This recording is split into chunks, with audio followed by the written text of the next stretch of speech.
Good morning everyone and welcome back to my channel English Literature. Today we're going to read Macbeth Act 3 Scene 6. Now this scene is very important because this scene actually acts as a codic scene, informing us about various things like the situation of Scotland under the rule of Macbeth. It informs the audience of the events without having staged them. And the character is not here major characters but Lennox and another lord, and the identity of another lord is anonymous. Now,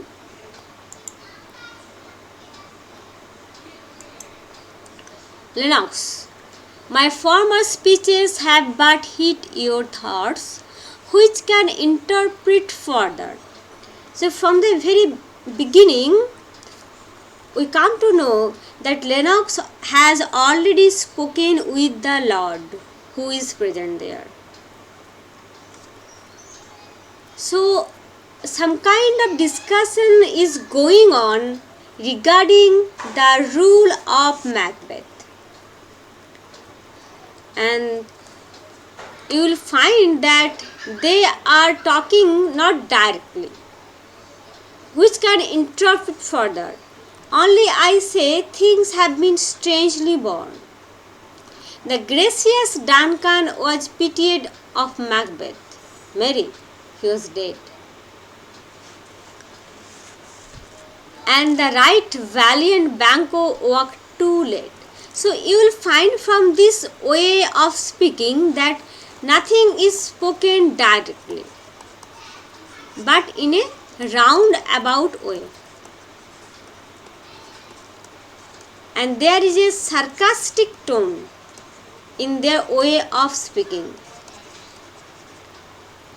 Everyone is in suspicion, everyone is in doubt, and everyone's life is hanging at the tip of dagger. Because you know Macbeth has kept a spy in every household. So anyone speaking anything against the rule of Macbeth the life will be in danger. So here Lennox is speaking, but speaking in a roundabout way. But even in then they are acting as chorus.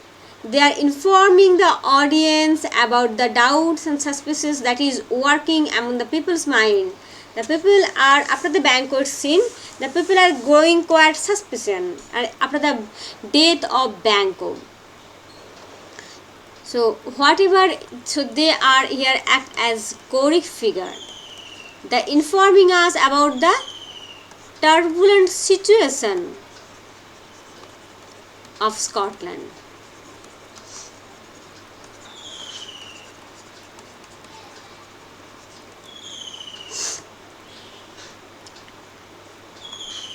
Whom you may say, if please you, Fluence killed, for Fluence fled. So that's just a sarcastic mockery tone. As Malcolm and Donalbain have fled, so they have killed Duncan, and here as Fluence has fled, he has killed Banquo. So Lennox is sarcastically meaning something else, but he's meaning what they are not talking, and you can understand what Lennox is actually going to suggest. Men must not walk too late. Who cannot want the thought how monstrous it was for Malcolm and for Donalbain to kill their gracious father? What is the reason of Malcolm to kill Duncan? Malcolm is announced as the king, so there is no need for Malcolm to kill their father. Damn fact. How it did grieve Macbeth. Here you find the tone is severely sarcastic, taunting. How it grieved Macbeth. Even Duncan's death was grieved Macbeth a lot, other than any other characters. Even then Malcolm or Donalbain. Macbeth was how seriously grieved. The tone is here mocking. In this line, in this speech of Lennox, you find an underlying sarcasm is punctuating the lines. So how great was Macbeth's love? Did he not state in pious rage the two delinquents tear that were the slaves of drink and thoughts of sleep? So Macbeth was so in pious rage, that he immediately killed those chamberlains who were in deep sleep after drinking. So those chamberlains who were deeply in sleep, how can they kill a person? Is it possible? Was not that nobly done? And wisely too? So here it is totally ironic. The tone is totally ironic, that did not Macbeth perform a noble act and a wise act too by murdering them? For it would have angered any heart alive to hear the men deny it. So what? If they were kept alive, then they have the chance to tell something. They have the chance to confess or not to confess. They have the chance to deny that we have not done that. So Macbeth in noble rage just killed them immediately to hear them deny it. So that I say he was born all things well. So Macbeth has managed everything wisely. And I do think that he, Duncan's son, under his key, as and please heaven he shall not, they should find what it were to kill a father. And I say that if Macbeth had the two sons of Duncan in his custody as prisoners, even there is a chance that Macbeth will take Duncan's son under his custody and even kill them. So should Fluence, and this is again true for Fluence also. But peace, far from broad words and cause he felt his presence at the tyrant's feast. Fluence too had suitably been dealt with. If Macbeth could have laid his hands upon that man, who likewise must be accused of having arranged the murder of his father, Banquo. But let me not talk like this, because I hear Macduff lives in disgrace. So everyone is afraid to say something, because Macbeth's eyes are hovering upon everyone else and everyone's life is in danger. So hush, I will not tell more, because I know that Macduff's life is also in danger. Sir, can you tell where he bestows himself? Sir, you can tell where he bestows himself, where he is now takes shelter. Bestows means takes shelter. Lord, the son of Duncan, from whom this tyrant holds his due birth. Who is the tyrant? Macbeth. So Malcolm is the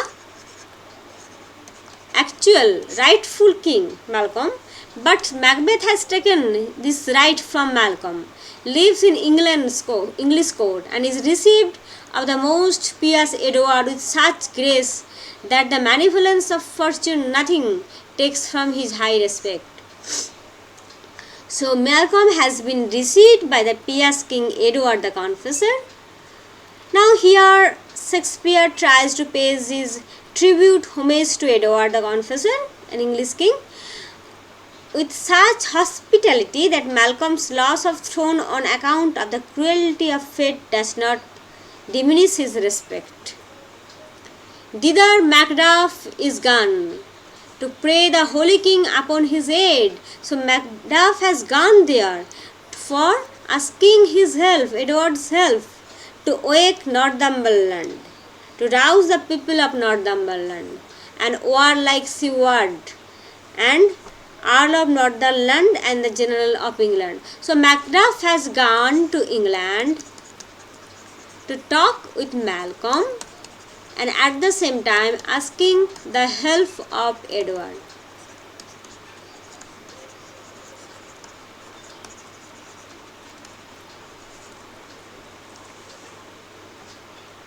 That by the help of these, with him above to ratify the work, to confirm. Ratify means confirm. We may again give to our tables meat, sleep to our nights. So we are living in a very disastrous, distressed way. But after everything will be okay, then the people of Scotland may again be able to hold open feast, to sleep in safety at night. So through this speech we come to know the current situation of Scotland. Free from our feast and banquets, bloody knives. So then we will sleep at peace, we will eat at peace, and there will be no bloody knights hanging in the banquet, danger of bloody knights. Do faithful homage and receive free honours, all which we pine for now. But now we are pine for that. That means that now we are lack. We have to long for that peace, that freedom. So now we lack that. And this report hath so exasperated the king that he prepares from some attempts of war. And this report that Macbeth has gone to England to seek help for the fight has annoyed, exasperate means annoyed the king so much. That king means Macbeth, that he has already tried to wage war. Send he to Macbeth. Did King Macbeth send for Macbeth? He did. And with an absolute "so not, sir, not I," the cloudy messenger turns me his back. So Macbeth has sent messenger for Macduff, but Macduff answered bluntly, "Nor I am not going to you." The cloudy messenger, why the messenger is cloudy? The messenger is sullen. Why? The messenger is sullen because the messenger is going to bring bad news for Macbeth, that Macduff is not coming, and hums as he should say, "You will rue the time." You will rue the time means you will repent. You denied king's invitation, you denied king's order, so you have to repent. That clogs me with this answer. That clogs me. Clogs me means hinders my promotion. Clogs means hinder my promotion or my achievement. Just for you deny to come, and I have to bear this bad news to Macbeth. So therefore I will also be the victim of Macbeth's rage. So do you understand that point? Any messenger who will bring good news to Macbeth will be rewarded, and any messenger who will bring bad news cannot fulfill Macbeth's work, then he will have to repent. Then he will be punished. The messenger also will be punished for being unsuccessful. So the messenger is also cloudy, he is also sullen. And that will might advise him to caution, to hold that distance his wisdom can provide. And the messenger's reaction might well serve as a warning to Macduff, caution, warning, to hold a distance, it's to keep distance from Macbeth, as his wisdom can deceive. Some holy angel fly to the court of England and unfold his message ere he come. So what does Lennox mean here? That Lennox wished that some holy angel could fly to English court and inform the English king of the danger before the messenger conveys Macduff's reply to Macbeth. So he wished that before the messenger comes back to Macbeth, Are you is any holy angel can go to England and inform the English king about this situation, convey Macduff's reply, Macduff's situation, so that swift blessing may soon return to our suffering country under a hand accursed. Whose hand is referred to here? Macbeth's hand. Accursed, Macbeth's cursed hand, which is now growing. Our country is groaning under the rule of wicked dictator Macbeth, and we soon be blessed with the help of English king. Then we can save our country. Lord, I will send my prayers with him. Okay, I am also going to send my good wishes to him. And now this scene is very short, and it is just between two unimportant characters like Lennox and another lord whose identity we don't know. But this scene is important because this scene informs us about various facts. Number one, we come to know that Macduff has gone to England, is preparing to go for England to meet Malcolm and to get English King Edward's help. Okay. Number two, the country is in disorder. Macbeth is losing the support of the Thanes, of the lords. They are already suspicious about his activities. Duncan's death, Banquo's death, everything is putting Macbeth in the stake of suspicion. Macbeth has sent a messenger to Macduff, but Macduff rebuffed the messenger. Number 4, Macbeth's political tyranny is revealed. Everyone is talking about that. Nothing can be just enclosed now. Macbeth can encase nothing. Shakespeare has portrayed now here King Edward in good term to pay his homage to English throne. And Macbeth is also preparing for war. So these are so many facts that we come to know from this short passage. And these facts are very important. That this scene actually give us some relief, but not comic relief, but relief. And also this scene you can take as preparation ground. More than relief, it is actually a preparation ground. We are now prepared for the better drama that is going to be stage drama of war between Macbeth and Macduff, Malcolm and English king at the one hand. So we are preparing for this better drama. So this short scene actually the preparation ground. And Lennox is speaking in a roundabout mocking tone, but this mocking tone, this roundabout way of speaking also hints at the suspicion, doubt and the fear that is lurking in the heart of every person. Okay. Now in the next scene we will find that Macbeth is going to meet the weird sister. As already Macbeth has promised in the previous scene, his plan. That Macbeth is now desperate. He is going to meet the weird sister and come to know what is going to happen for him. Okay, so this next scene is very important, and that is next act, actually Act 4, Scene 1, where Macbeth is going to meet the weird sister, and we will find the three apparitions. They are talking to Macbeth in roundabout way, in riddle way. And so for this, okay, come to an end. Thank you. Must join in the next act and next scene.